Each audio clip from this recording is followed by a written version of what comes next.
All right, so here he is, one of the best featherweights in the world, fighting out of Spain, Ilia Topuria. It's amazing to have this type of wisdom and maturity and sophistication at 26 years of age. And that sophistication really bleeds into his fighting style. If you reference the Ryan Hall fight, that is as tricky a stylistic challenge as there is in the featherweight division.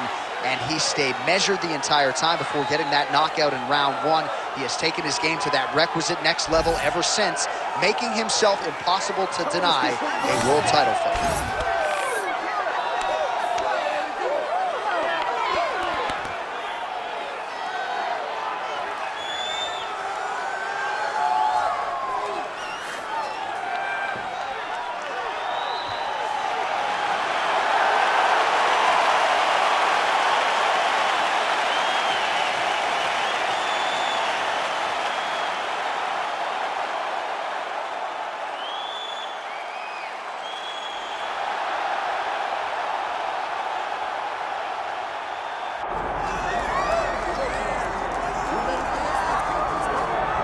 All right, so here's a fighter that a lot of people have been talking about here during fight week, really just because of the nature of his skill set. I haven't seen much in terms of a glaring weakness on film. Your thoughts? It doesn't seem like there is one.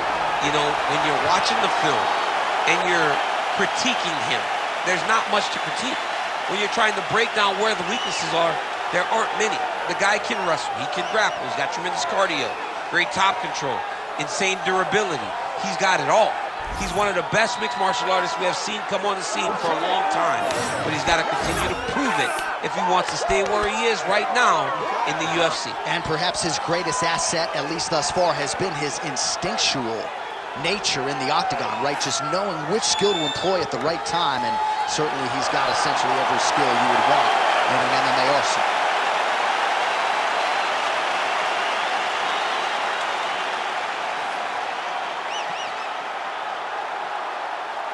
And now our tale of the tape for this lightweight scrap. Here's Bruce Buffer.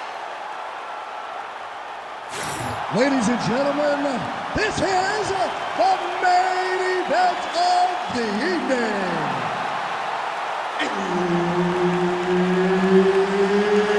It's time! 5 rounds in the UFC lightweight division.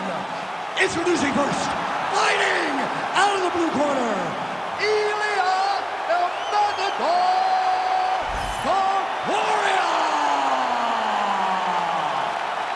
And now introducing his opponent, fighting out of the red corner,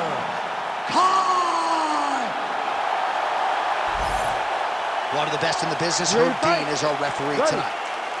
All right, here he is, one of the best featherweights in the world, Ilia Topuria, ready to go for round one.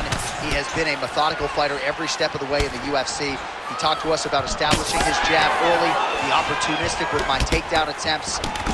He's going to have the upper hand in most skills against most featherweights in the division. So it's about fighting on instinct, being reactionary, and pursuing a finish to make sure that the promotion feels like he's the next guy in line to fight for the featherweight title.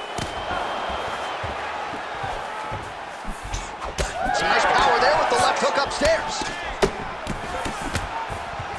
All right, early action here, and a nice job by the Brazilian Jiu-Jitsu fighter to close the distance and attain the clinch. He feels like this is a good range at which for him to be fighting. Well, John, you recognize that the BJJ fighter wants to be chest to chest so that he can... One shot, there's always 2 or 3 coming behind.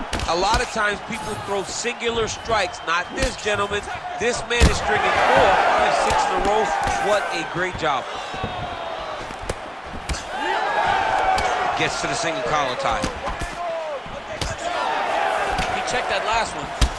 Champ, look at that redness underneath his elbow. A lot of those strikes to the body starting to pile up. Getting beat up and being smart enough to not be headhunting the entire time. I like this. I like this approach. Topuria's looking to pass into half guard here, but he's denied. Trying for a submission now. Oh, that guillotine choke is tight.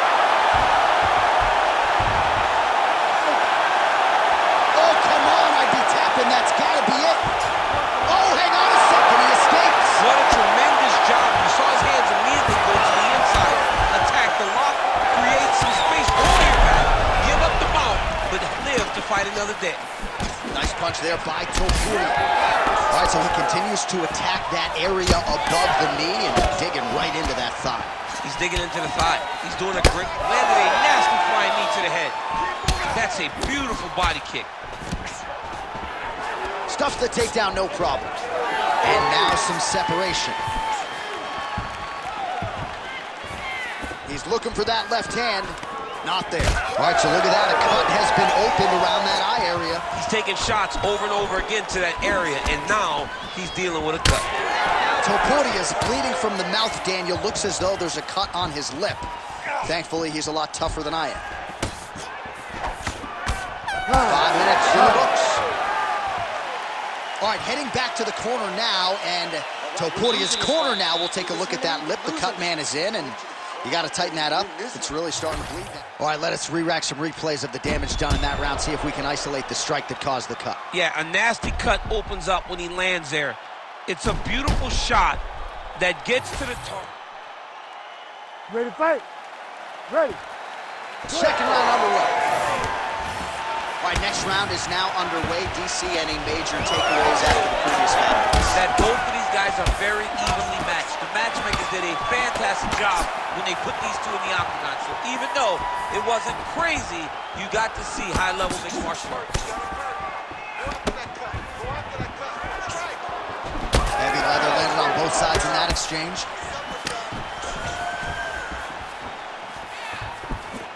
Swing and a miss with that punch by Ilia Topuria. There's that patented single. Guys trying to get to the doors here. That Darce choke is tight.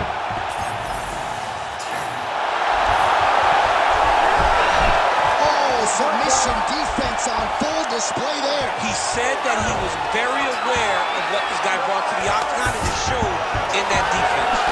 And he will let his opponent stand up here. Well, you're starting to see the damage now, bleeding from his cheek.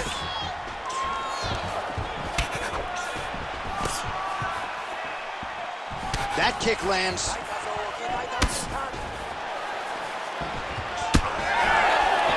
Oh, big right hook, but a whiff. Stuffs the takedown there. How good is his takedown defense? Well, if you got good takedowns from the clinch, you first got to get it there, and the BJJ fighter has had no problem doing that tonight. Well, he's closed the distance masterfully. He does a great job of timing his opponent's attacks, dropping his level, getting chest to chest, and really slowing him down. Connects with a beautiful jab. 2 minutes now to go. The biggest shot that he's landed all night. A massive uppercut range. Well, no denying that he rocked him, but couldn't quite get the finish. He hurt him real bad, but he couldn't find the shot that would put him to sleep. He threw a lot of punches, but he couldn't get the one to land on the button that would end the night. Well, he was a little bit... Oh, he smells blood in the water. Got to start looking for the finish here. These boys are standing right in front of each other, just kind of going at it. Man, his body not looking too good right now. It's not quite Dominic Reyes against Jan Blachowicz, but these body strikes really starting to add up. They're starting to pay dividends. You know, he spoke to us about this earlier in the week, how he was going to eat this guy up from bottom to top. Looks like he's trying for submission now. Oh, compromising spot here. Triangle choke is locked in. Trying to guard pass here. Not today. No, it ain't happening. Good job understanding the transitions. Good round. All right, so the round is over. You see, obviously, the fighter has a cut on his cheek sustained in that round, but better to be below the eye than above it. The cut man is in there trying to close it up. Avoid this guy.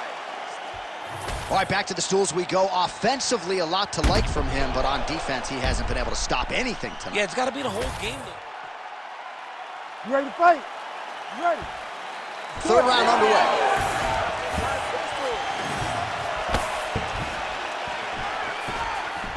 Fighter lands a left punch now.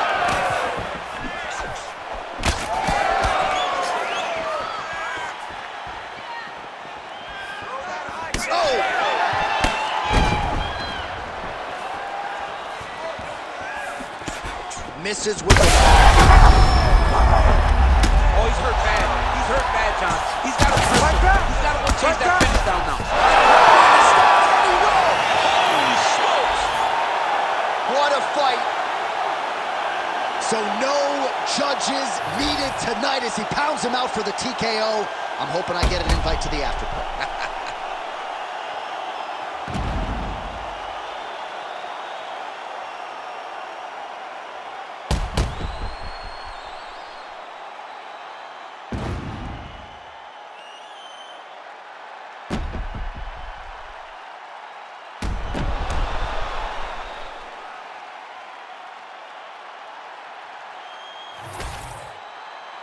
All right, we now go inside the octagon where Bruce Buffer has the official decision. Ladies and gentlemen, referee Herb Dean's called a stop to this contest at 52 seconds of the third round, declaring the winner by TKO.